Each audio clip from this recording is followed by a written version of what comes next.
Assalamualaikum warahmatullahi wabarakatuh. Perkenalkan, saya Fatimatus Sholihah dengan NIM 253141108. Saya dari Prodi PGMI kelas 2C. Di sini saya akan menjelaskan sedikit jawaban saya mengenai UAS yang kemarin, UAS Ilmu Fikih. Di mana dalam UAS itu tadi ada 5 soal atau 5 poin.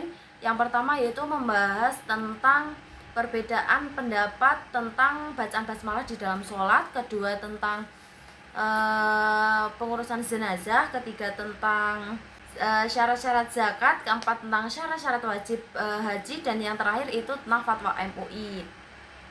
Masuk ke soal pertama, membahas tentang perbedaan pendapat bacaan basmalah di dalam sholat.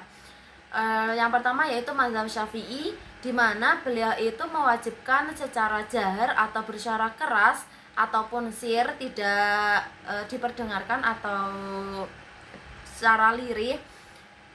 Beliau itu berpendapat bahwa basmalah itu salah satu ayat di dalam Al-Quran dan diwajibkan bersuara keras ataupun lirih saat sholat jahriyah, seperti itu.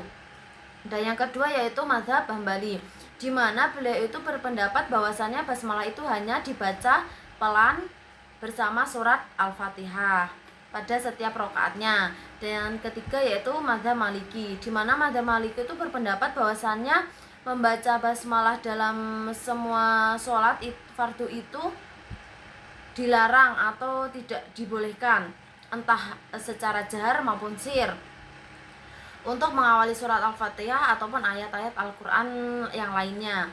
Namun bacaan basmalah itu diperbolehkan saat sholat sunnah, seperti itu.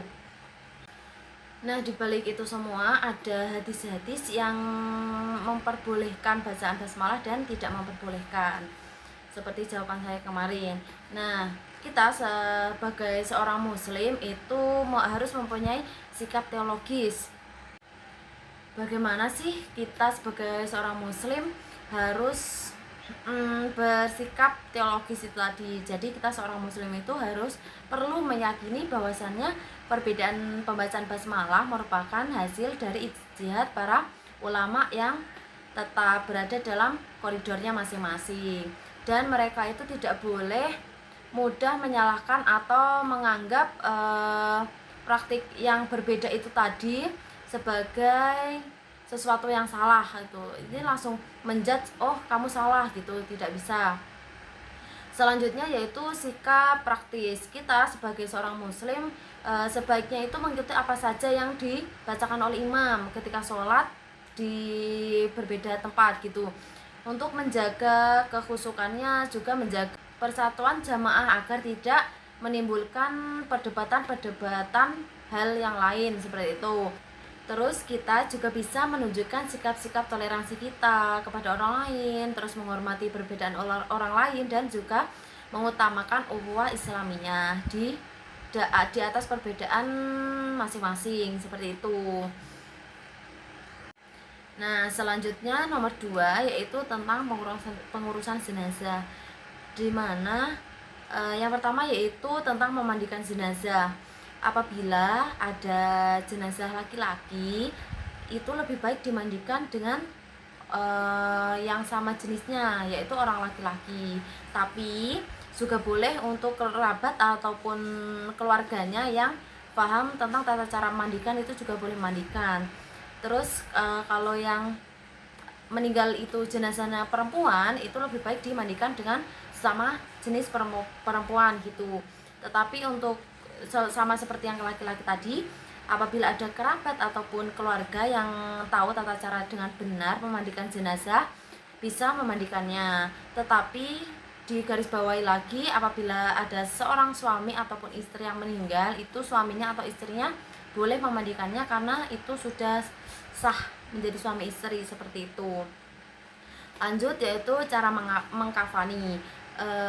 Apabila ada jenazah laki-laki, kita cara mengkafaninya dengan 3 helai dengan 3 lembar kain kafan, seperti hadis-hadis yang sudah ada bahwasanya dulu waktu Nabi Muhammad meninggal, ada yang melihat bahwasanya Nabi Muhammad itu pakaiin kafan sebanyak 3 kafan seperti itu. Terus apabila yang meninggal perempuan, lebih baik diharuskan dipakaikan 5, karena untuk menjaga aurat wanita tersebut, karena kan kita sebagai seorang muslim menghormati orang wanita ya, jadi kita harus menjaga aurat jenazah wanita itu tadi, seperti itu. Nah, selanjutnya nomor 3 yaitu tentang syarat-syarat zakat. Yang pertama yaitu al-milkah al-tamah, atau bisa disebut dengan milik penuh, di mana keadaan ketika sesuatu harta benda itu di bawah kontrol dan kekuasaan penuh oleh pemiliknya, tidak terkait dengan hak orang lain, dapat digunakan dan juga dimanfaatkan, serta hasilnya itu dapat dinikmati oleh pemiliknya tersebut. Oleh karena itu, harta yang belum berada dalam penguasaan pemilik atau tidak dapat dimanfaatkan secara bebas, harta itu tadi belum memenuhi syarat wajib untuk zakat. Nah, yang kedua yaitu an-nama atau berkembang. Di sini maksudnya itu harta itu tadi bisa berkembang. Ini tidak terus di situ, tidak terus segitu, tapi bisa berkembang. Contohnya itu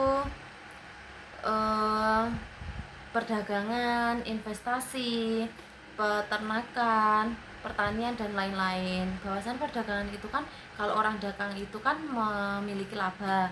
Nah, laba itu kan bisa ditabung dan yang lain-lain. Jadi pada intinya harta itu tadi berkembang, tidak terus di situ gitu. Yang selanjutnya yaitu nisab atau batas minimum harta. Jumlah harta yang harus dimiliki seorang sebelum diwajibkan mengeluarkan zakat.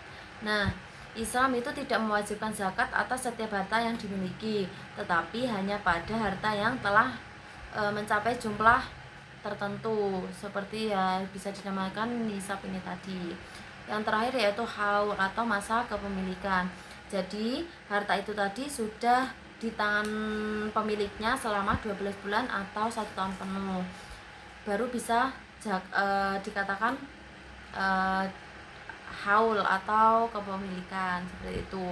Selanjutnya masuk ke soal yang keempat, yaitu syarat-syarat wajib haji. Syarat-syarat wajib haji itu ada 5 syarat. Yang pertama yaitu Islam. Haji itu hanya diwajibkan bagi setiap orang Islam. Orang kafir dan orang murtad itu tidak diwajibkan, karena tidak termasuk mukallaf dalam syariat Islam. Yang kedua yaitu balik. Balik itu seorang yang sudah memiliki kewajiban atau tanggung jawab, seperti itu. Terus yang ketiga yaitu berakal.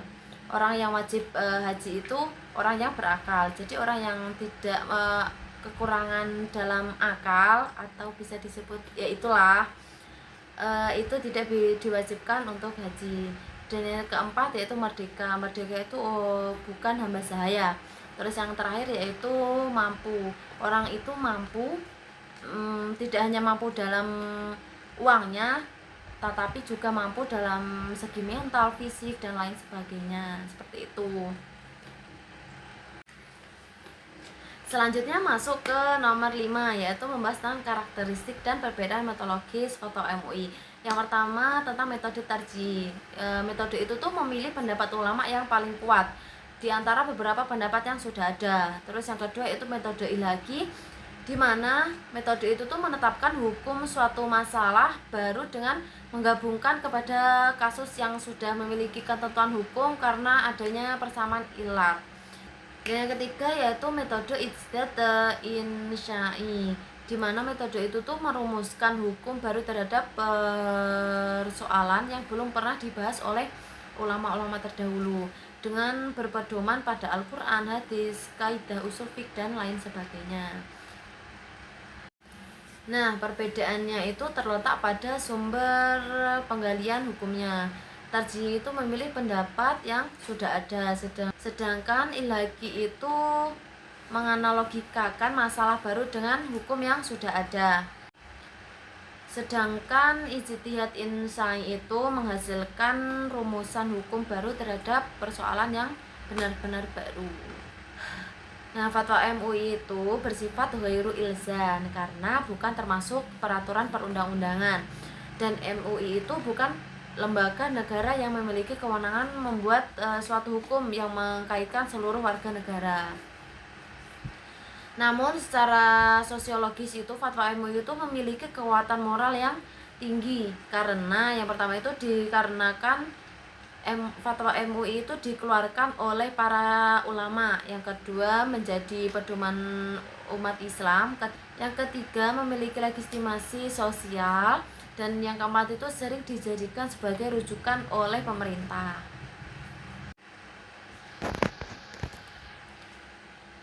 Nah, berdasarkan materi yang telah saya jelaskan tadi, dapat disimpulkan bahwasannya fikih itu berfungsi sebagai pedoman bagi umat Islam.